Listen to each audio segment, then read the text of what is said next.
আসসালামু আলাইকুম, স্বাগত জানাচ্ছি আরটিভির দুপুরের সংবাদে। আপনাদের সাথে আছি আমি পারভিন মিতু। ঈদুল আজহার পরে 2 দফা বেড়েছে চালের দাম। মান ও জাত ভেদে 55 থেকে 95 টাকায় বিক্রি হচ্ছে বিভিন্ন ধরনের চাল।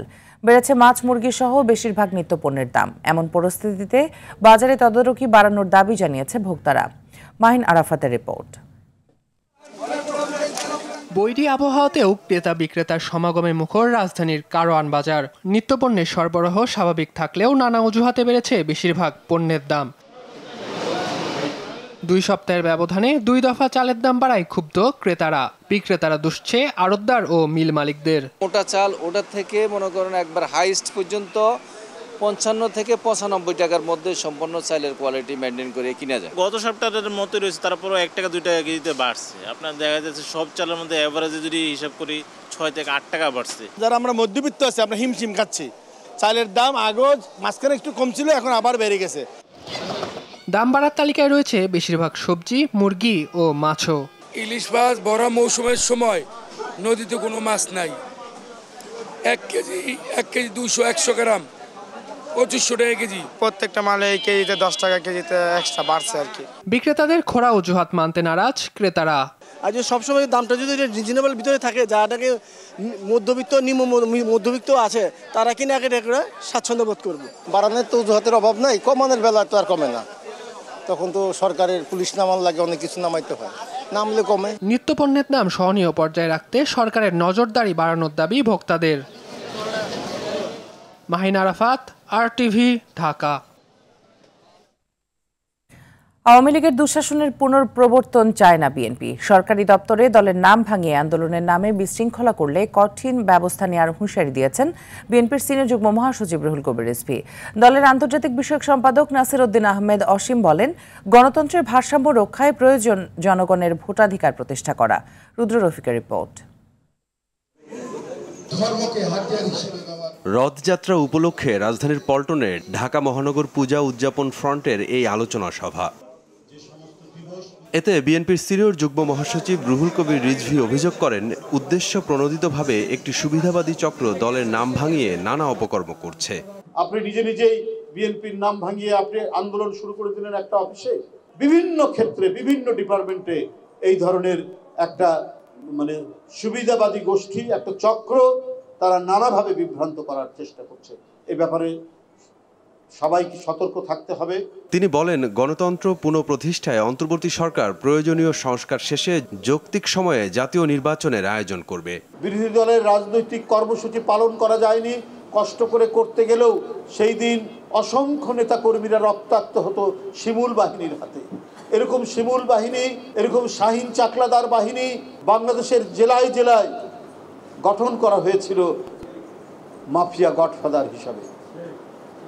সেই দিনের যেন প্রত্যাবর্তন না ঘটে। এদিকে নিউ মার্কেট থানা যুবদলের উদ্যোগে বৃক্ষরোপণ কর্মসূচিতে যোগ দিয়ে বিএনপির আন্তর্জাতিক বিষয়ক সম্পাদক ব্যারিস্টার নাসির উদ্দিন আহমেদ অসীম বলেন, জনগণের ভোটের অধিকার ফিরিয়ে দিতে সরকারকে আরও উদ্যোগী হতে হবে। 15 বছর এদেশের জনগণ তাদের ভোটাধিকার থেকে বঞ্চিত হয়েছে, গণতন্ত্র লুণ্ঠিত হয়েছিল। সেই গণতন্ত্রের পথে আমরা যাত্রা শুরু করব, কিন্তু সংস্কার কিংবা চূড়ান্ত বিচারের দোহাই দিয়ে কেউ যদি জনগণকে তার সেই অধিকার থেকে বঞ্চিত করেন, তাহলে নিঃসন্দেহে বাংলাদেশের পরিবেশ কোনোদিন ভালো হবে না। পরিবেশের ভারসাম্য রক্ষায় সারা দেশে বিএনপি নেতাকর্মীদের অন্তত একটি করে বৃক্ষরোপণ করার আহ্বান জানান তিনি। রুদ্র রফিক, আরটিভি, ঢাকা। প্রয়োজনীয় সংস্কার করে আগে স্থানীয় সরকার নির্বাচন, এরপর জাতীয় সংসদ নির্বাচন দেওয়ার আহ্বান জানিয়েছেন বাংলাদেশ জামায়াতে ইসলামীর সহকারী সেক্রেটারি জেনারেল মাওলানা মোহাম্মদ রফিকুল ইসলাম খান। সকালে গাজীপুরে জামায়াতে ইসলামীর জেলার ওয়ার্ড দায়িত্বশীল সম্মেলনে প্রধান অতিথির বক্তব্যে তিনি এসব কথা বলেন। এ সময় গণহত্যার বিচারের পাশাপাশি সরকারকে অস্থিতিশীল করার ষড়যন্ত্রে লিপ্ত জড়িত ফ্যাসিবাদের দোসরদের বিচারের মুখোমুখি করার আহ্বান জানান তিনি। দলের কেন্দ্রীয় সাংগঠনিক সেক্রেটারি ডক্টর মাওলানা সামিউল হক ফারুকী সহ স্থানীয় নেতারা এ সময় উপস্থিত ছিলেন।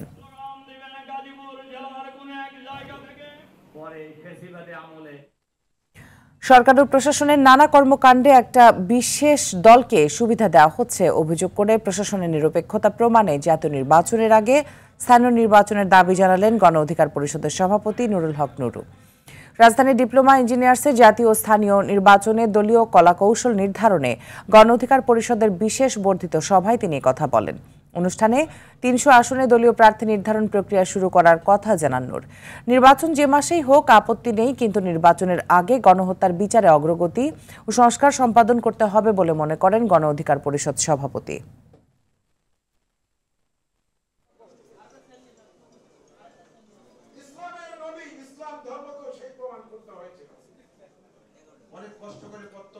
জাতীয় নির্বাচনের আগেই স্থানীয় নির্বাচনটা হওয়া দরকার, কারণ এখন এই প্রশাসন রাতে ব্যালট বাক্স ভরে না দিনের বেলায় বিরোধী দল ধরেন ভিন্ন মতের লোকজনকে কেন্দ্র ছাড়া করে নির্দিষ্ট দলের লোকের পক্ষে সিল মারে, সেটা তো আমরা বুঝতেছি না।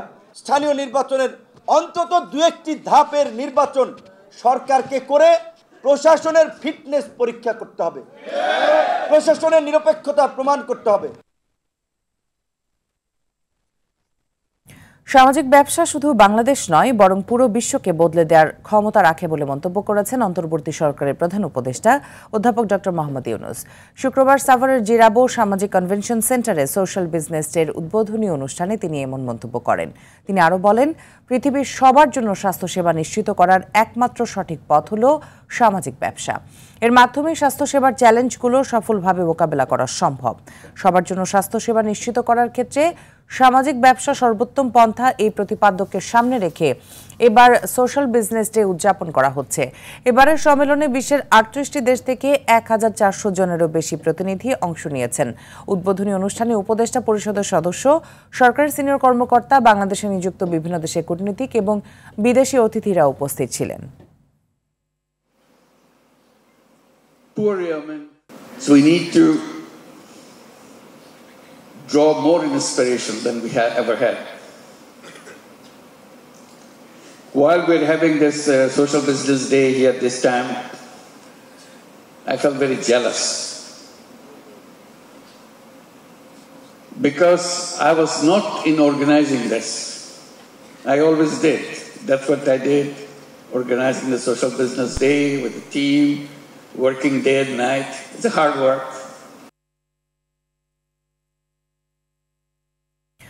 অসুস্থ মাকে হাসপাতালে পৌঁছে দিয়ে কেন্দ্রে প্রবেশে দেরি হওয়ায় পরীক্ষা দিতে না পারা এইচএসসি শিক্ষার্থী আনিসা আহমেদের বিষয়ে বিবেচনা করছে সরকার। প্রেস বিজ্ঞপ্তিতে শিক্ষা উপদেষ্টা সিআর আবরার বলেন, মানবিক বিবেচনায় বিষয়টি গুরুত্ব দেওয়া হচ্ছে, তবে শিক্ষাবিদরা বলছেন এমন ঘটনার পুনরাবৃত্তি না ঘটুক। আরও জানাচ্ছেন শাকিলা করিম।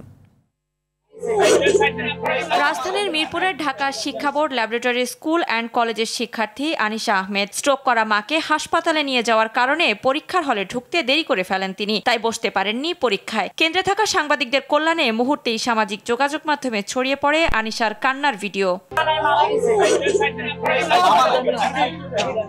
দিন গড়াতে বিষয়টি নজরে আসে অন্তর্বর্তী সরকারের। আনিসার পরীক্ষা নেওয়ার বিষয়টি বিবেচনাধীন বলে জানিয়েছেন শিক্ষা উপদেষ্টা সিআর আবরার। শুক্রবার সকালে গণমাধ্যমে পাঠানো এক বিবৃতিতে তিনি বিষয়টি নিশ্চিত করেন।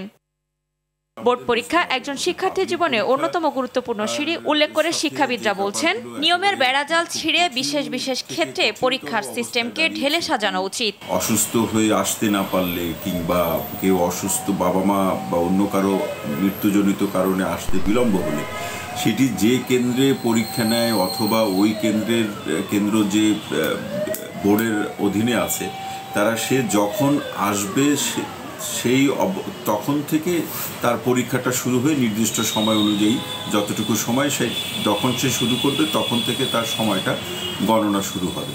এই ব্যবস্থাগুলো কিন্তু আসলে থাকা চাই। এখন আনিসার মতো হাজারো শিক্ষার্থীর কাছে পরীক্ষার খাতা শুধু একটি পৃষ্ঠা নয়, তা পুরো জীবনের গল্প। এখন দেখার বিষয় নিয়মের বেড়াজাল পেরিয়ে সেই স্বপ্নে নতুন রং লাগে কিনা। শাকিলা করিম, RTV, ঢাকা। ঢাকার হযরত শাহজালাল আন্তর্জাতিক বিমানবন্দর থেকে উড্ডয়নের পরপরই বিমান বাংলাদেশ এয়ারলাইন্সের সিঙ্গাপুরগামী একটি ফ্লাইটের ইঞ্জিনের সমস্যা দেখা দেয়। 2500 ফিট উপরে ওঠার পর ফ্লাইটটি আবারও বিমানবন্দরে আসার সিদ্ধান্ত নেয়। সকালে বিমানের BG 584 ফ্লাইটে এই ঘটনা ঘটে। পরে এটি নিরাপদে অবতরণ করে। বিমানটিতে 154 জন যাত্রী এবং 7 জন ক্রু ছিলেন। ফ্লাইটটি বোয়িং 737-800 মডেলের এয়ারক্রাফট দিয়ে পরিচালিত হচ্ছিল।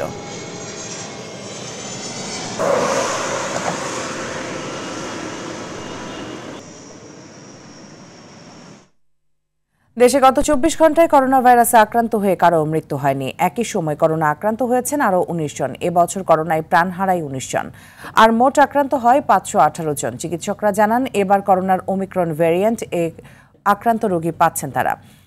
এ রোগ থেকে বাঁচতে স্বাস্থ্যবিধি মেনে চলার পরামর্শ চিকিৎসকদের। আর জনস্বাস্থ্য বিশেষজ্ঞদের মতে করোনা প্রতিরোধের প্রস্তুতি অপ্রতুল।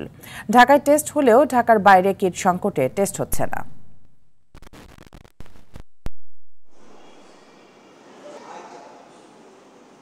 এবার যে ভেরিয়েন্ট আসছে একটু ভিন্ন ধর্মী। এই ভেরিয়েন্টের নাম হলো অমিক্রন সাব ভেরিয়েন্ট। এটার মধ্যে আবার 3টা টাইপ আছে। তো একটা হলো যে এলপি, এটা 8.1, এলপি 8.1, এটার সংখ্যা 38%। আর একটা আছে এনবি 1.8.1, এটা 37%। একজন শিশু, তাকে আপনি দিনে একটা হসপিটালে ভর্তি করবেন। তাদের যাতে কোমরবিড কন্ডিশন আছে, ধরেন একটা ডায়াবেটিক পেশেন্ট, তার করোনা হলো, একজন হার্ট ডিজিজের পেশেন্ট, তার করোনা হলো, এদের ক্ষেত্রে করোনা হওয়া মাত্রই তাদেরকে হসপিটাল ভর্তি করতে হবে। আইনের তোয়াক্কা না করেই রাজধানীতে প্রকাশ্যে চলছে অবৈধ শিশা লাউঞ্জ। বারের অনুমোদন থাকলেও মানছে না মাদক দ্রব্য নিয়ন্ত্রণ অধিদপ্তরের নিয়মাবলী। চিকিৎসকরা জানান, এসব মাদক গ্রহণে হতে পারে হার্ট অ্যাটাক সহ নানা মরণব্যাধি রোগ। আর বিশেষজ্ঞদের দাবি, প্রশাসনের কিছু অসাধু কর্মকর্তাদের ম্যানেজ করেই চলছে এসব শিশা বার। মেহেদী হাসান সুজনের ক্যামেরায় মাদক নিয়ে দীপ্তচন্দ্র পালের ধারাবাহিকের আজ শেষ পর্ব। রাজধানীর বনানী এই এলাকার 11 নম্বর রোড এবং আশপাশে গড়ে উঠেছে রেস্টুরেন্টের নামে অবৈধ শিশা লাউঞ্জ। সন্ধ্যার পর যেখানে চলে উঠতি বয়সের নারী পুরুষের আনাগোনা। প্রশাসনের নাগের ডগায় সেলসিয়াস, সিগনেচার, 32 ডিগ্রি সহ বেশ কিছু শিশা লাউঞ্জ চলছে এই এলাকায়। রেস্টুরেন্টের ভেতর আলাদা আলাদা কক্ষে শিশার পাশাপাশি চলে মদ পানও। ক্রেতা ছাড়া প্রবেশের অনুমতি মেলে না কারো। ক্যামেরা নিয়ে তো ঢোকা অসম্ভবই। এমনকি সাংবাদিকের উপস্থিতি টের পেয়ে অনেকেই বন্ধ করে দেয় প্রতিষ্ঠান।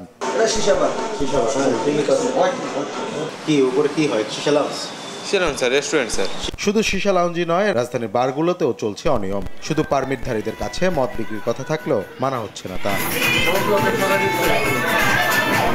চিকিৎসকরা জানান, এসব মাদক গ্রহণে হার্ট অ্যাটাক সহ শারীরিক ও মানসিক সব ধরনের ক্ষতি হয়। আপনার উচ্চ রক্তচাপের কারণে আপনার স্ট্রোক হতে পারে। এছাড়া আপনার শিরাগুলো যেগুলো রক্ত চলাচল করে, সে শিরা ধমনীগুলো শুরু হয়ে যেতে পারে, শুরু হয়ে সেখানে রক্ত চলাচল বিঘ্নিত হতে পারে। প্রশাসনের অসাধু কর্মকর্তাদের যোগসাজশেই এসব শিশা ও মদের বার চলছে বলে মনে করেন সচেতন মহল। সববার এই আইনের কমপ্লায়েন্স কিন্তু মানে না। দুর্নীতিগ্রস্ত সমাজ এবং দুর্নীতিগ্রস্ত প্রশাসনের সহযোগিতা ছাড়া কেউ মাদক ব্যয়ের ব্যবসা করতে পারে না। মাদক নির্মূলে আইনশৃঙ্খলা বাহিনীকে আরো তৎপর হওয়ার দাবি জানান তারা। দীপ্তচন্দ্র পাল, RTV, ঢাকা। এবার নিচ্ছি হাইসেন্স সংবাদ বিরতি। ফিরে এসে আরো থাকছে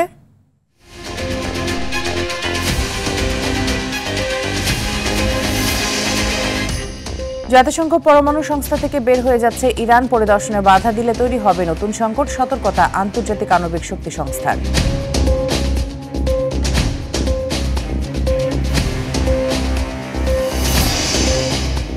এবং তাইজুলের জোড়া আঘাতে প্রথম সকালেই ঘুরে দাঁড়ায় বাংলাদেশ। শতক হাঁকানো পাথর নিষ্কা ও ধনঞ্জয় ডিসিলভাকে পাঠান সাজঘরে।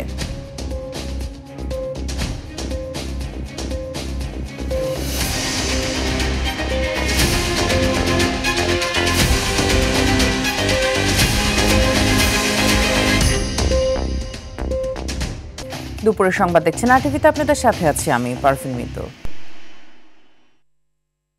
ভোলায় বৈরী আবহাওয়ার জন্য ভোলা লক্ষ্মীপুর মনপুরা রুটে লঞ্চ ও সি ট্রাক চলাচল বন্ধ ঘোষণা করেছে BIWTA। বৃহস্পতিবার দুপুর থেকে এসব নৌযান বন্ধ থাকায় চট্টগ্রামগামী যাত্রীদের দুর্ভোগ পোহাতে হচ্ছে। আজও কোনো লঞ্চ সি ট্রাক ছাড়েনি। নদীবন্দর কর্মকর্তা মোহাম্মদ রিয়াদ হোসেন জানান, সমুদ্র অঞ্চলে 3 নম্বর সংকেত থাকায় ভোলা লক্ষ্মীপুর ভোলা মনপুরা রুটে লঞ্চ চলাচল বন্ধ রয়েছে। এদিকে লঞ্চ বন্ধ থাকলেও নিষেধাজ্ঞা উপেক্ষা করে নিষিদ্ধ ট্রলারে যাত্রীরা নদী পাড়ি দিচ্ছেন।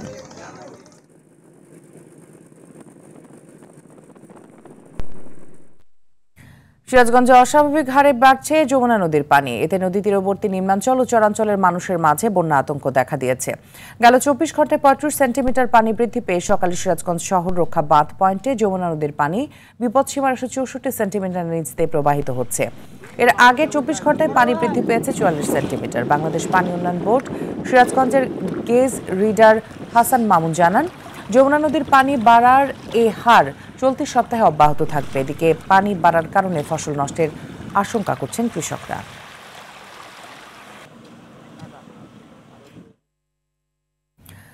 দেশের 2 জেলায় দুর্ঘটনায় 2 জন নিহত হয়েছে। ঢাকা মাওয়া এক্সপ্রেসওয়ের মাওয়ামুখী লেনে মোটরসাইকেল চালক নিহত হয়েছে। এক্সপ্রেসওয়ের সিরাজদিখান উপজেলার কুচিয়া মোড়া ব্রিজের উপর এই দুর্ঘটনা ঘটে। শ্রীনগর ফায়ার সার্ভিসের স্টেশন অফিসার দেওয়ান মোহাম্মদ আজাদ হোসেন জানান, ভোরে একটি দ্রুতগামী মোটরসাইকেল নিয়ন্ত্রণ হারিয়ে এক্সপ্রেসওয়ের মাওয়ামুখী লেনে চলন্ত একটি পিকআপ ভ্যানের পেছনে সজোরে ধাক্কা দেয়। এতে ঘটনাস্থলে মোটরসাইকেল চালকের মৃত্যু হয়। ঝিনাইদহের কালীগঞ্জে ট্রেনে কাটা পড়ে যুবক মেহেদি হাসান নিহত হয়েছেন। সকালে মোবারকগঞ্জ রেল স্টেশনে ইয়ার্ডে মালবাহী ট্রেনের নিচে পড়ে মৃত্যু হয় তার।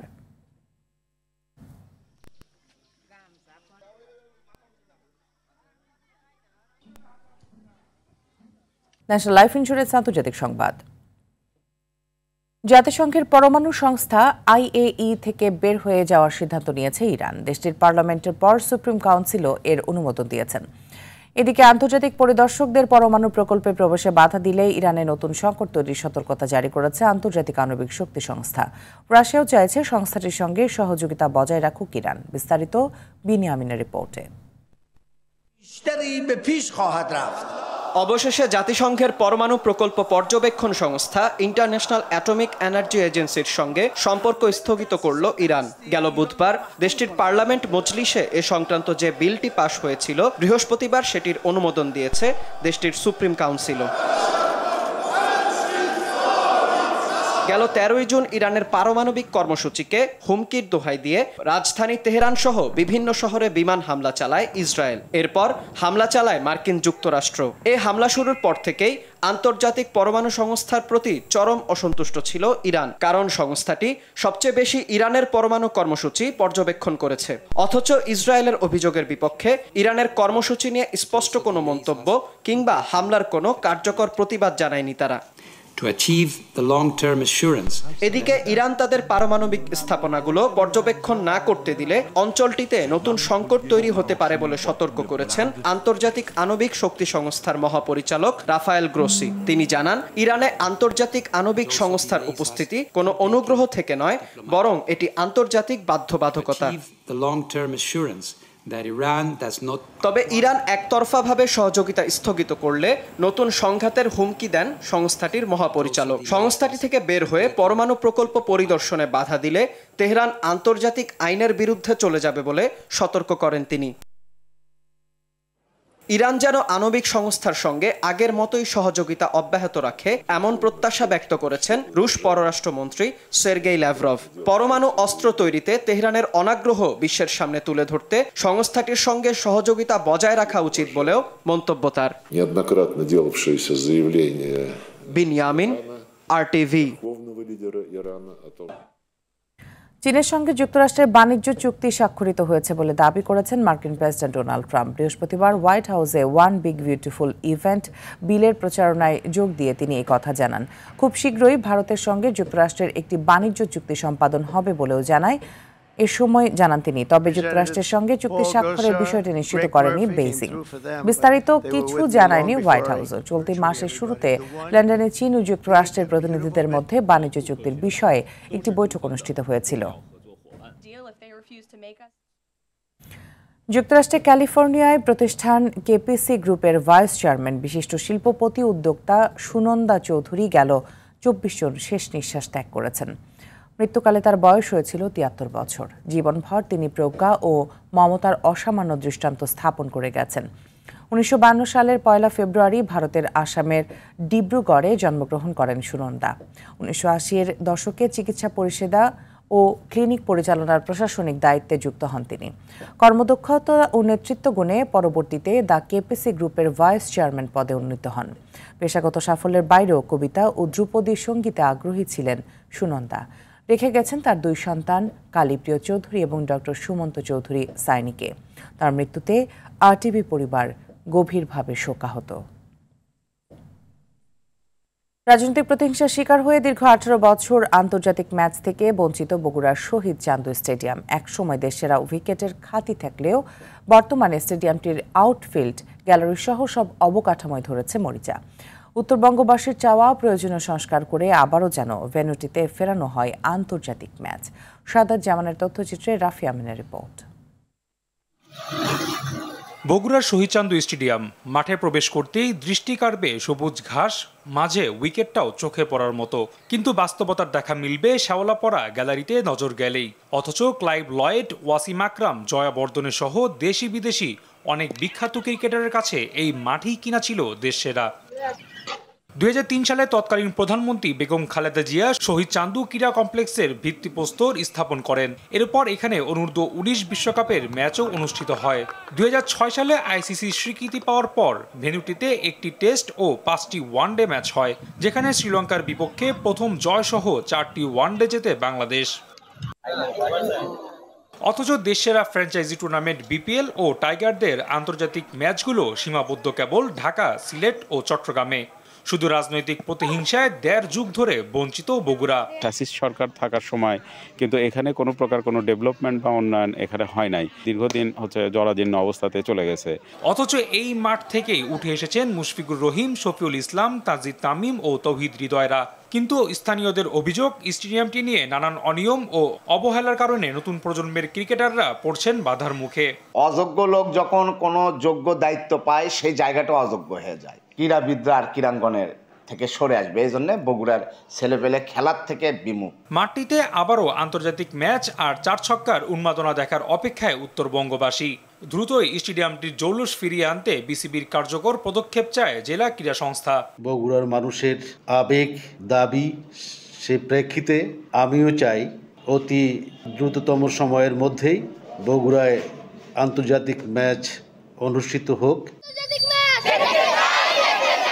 রাফি আমিন, আরটিভি। দুপুরের সংবাদ এ পর্যন্ত। জেলা সংবাদ বিকেল 4:45টায় দেখার আমন্ত্রণ রইল। ধন্যবাদ সবাইকে।